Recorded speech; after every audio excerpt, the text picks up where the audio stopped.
Hello and welcome back to today's Hurricane Outlook and discussion recorded on the 22nd of June. Today's going to be a pretty heavy video with lots of things we're going to be talking about. We're going to be talking about the main development region and the potential for another system in the Eastern Pacific. So we can see the area in the main development region now does have a low chance over the next over the next 48 hours and 5 days. These chances could possibly go up, but this system is running out of time to organise and develop into a depression or storm. Taking a look at the East Pacific, we do see that this area of chance for cyclonic formation, it does have a low chance over the next 48 hours, only at 30%, and over the next 5 days it has a more higher chance of cyclone formation at 80%. Taking a look at sea surface temperatures across the Atlantic Basin and some of the Eastern Pacific now, we can see that the Gulf of Mexico is still sitting nice and warm, around 29 degrees. Some 27 spots just on the shelf waters of Louisiana, Alabama, and some of the Florida Panhandle, and also this is the north of Yucatan sitting around 27 degrees as well. Taking a look at Eastern Pacific real quick, we do see where this system is going to be moving. It is going to be moving into 30-degree waters, so this is enough for tropical cyclone genesis to occur if other conditions allow it to. And the main development region is anywhere really from 10 degrees north below is sitting around 27 to 28 degrees, and this is again enough for tropical cyclone genesis to occur if other conditions allow.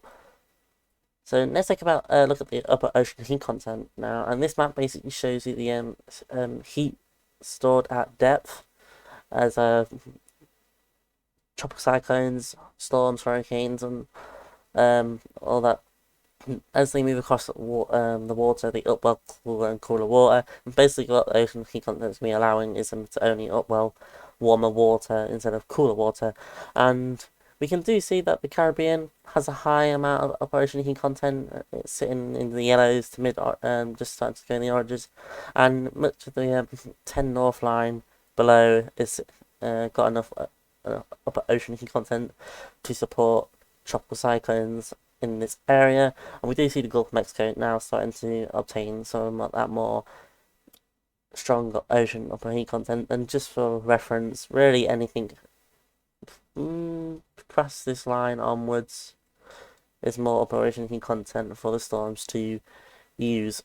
Taking a look at the Atlantic wide view, we do get to see the area of disturbed weather in the Eastern Pacific, as well as the main development region here.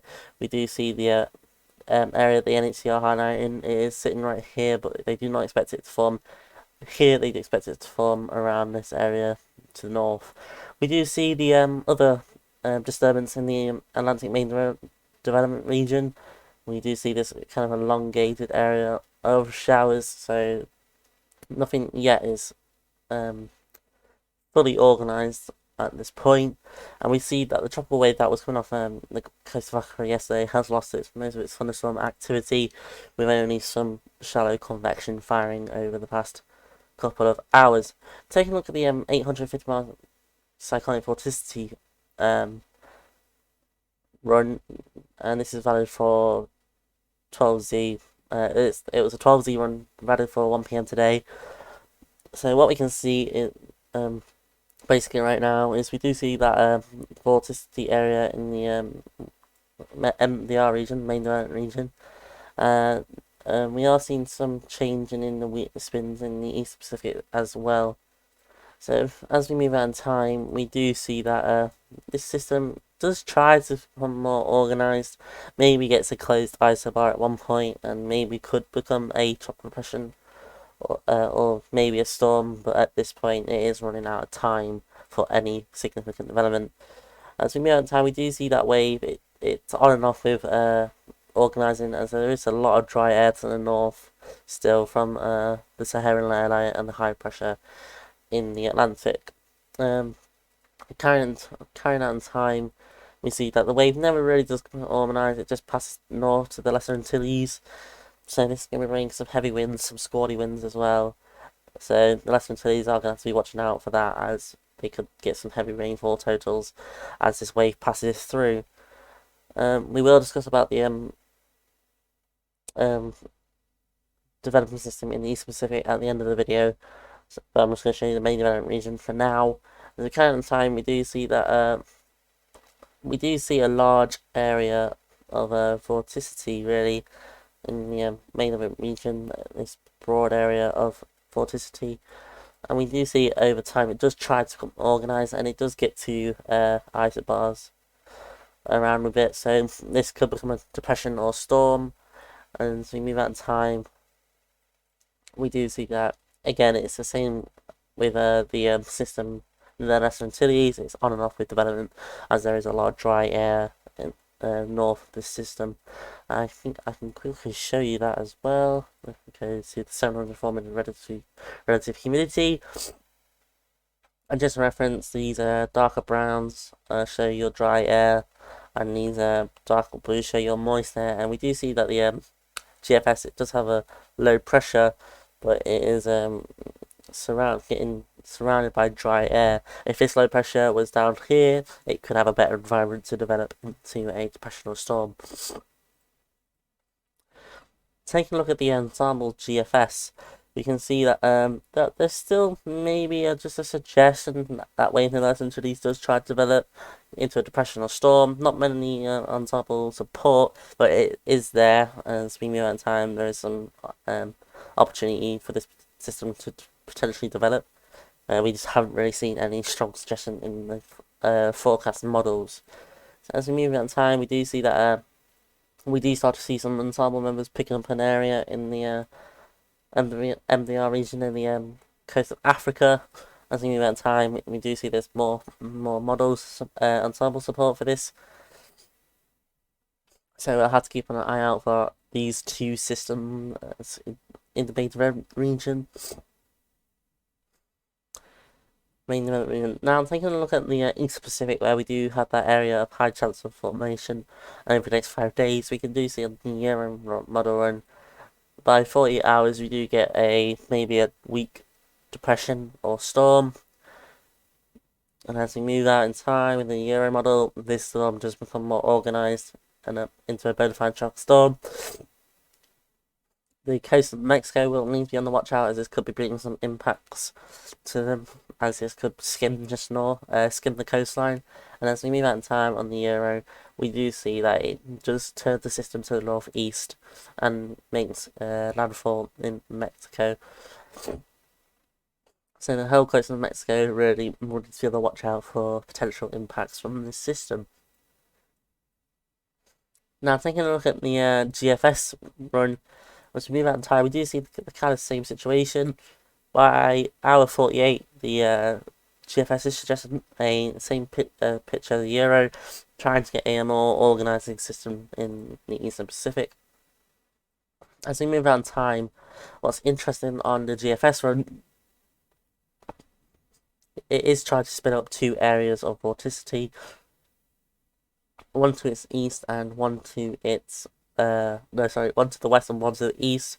So we'll have to keep an eye out for these 2 areas, as this could lead to some not forecasted troubles, but uncertainty as we move out in time, as they are quite close together, really, maybe only a couple 100 miles apart from each other.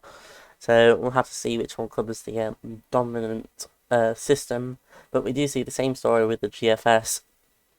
However, the GFS makes turns this system into to the northeast quicker than the Euro model does, as this is 108 hours, and here we are at over 5 days out. So I have to keep an eye on this, as if this system doesn't get more organised, this system won't be pushing it around into the northeast.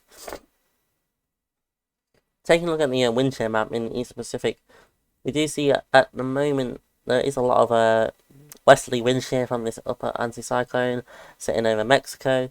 We do see that there's a lot of westerly wind shear in this area.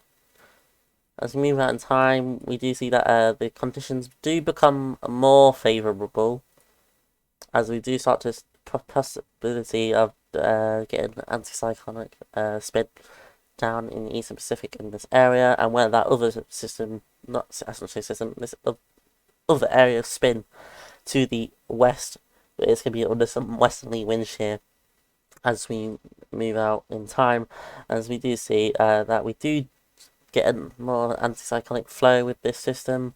We got some good flow out to the north and some interesting south flow as well. So whatever is here will probably get sheared apart from this main system.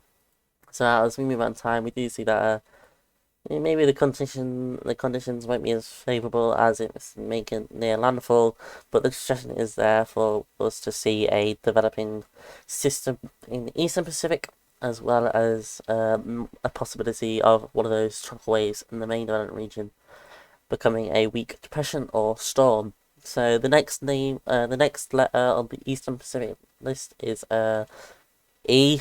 I don't know the actual name for that, the actual name of the system, but the next storm in the main development region is D. So we'll have to wait and see really for any of these two systems in the main development region, but there is high confidence that we could possibly see something in the coast, near the coast of Mexico.